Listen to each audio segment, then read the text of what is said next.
বকলিয়াঘাট উচ্চতৰ মাধ্যমিক বিদ্যালয়ৰ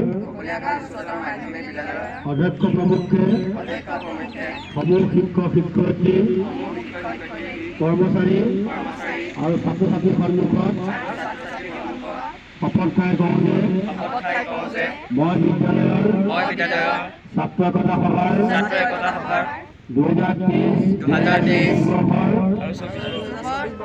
কি কি প্ৰক্ৰিয়া আছে নিজে নিজে কোৱা হিচাপে মোক যি দায়িত্ব দিছে তাক মই সুচাৰুৰূপে পালন কৰি বিদ্যালয়ৰ মান মৰ্যাদা অক্ষুণ্ণ ৰাখিম। মই বিদ্যালয়ৰ উন্নয়নৰ কামত সক্ৰিয়ভাৱে আগবঢ়োৱাৰ লগতে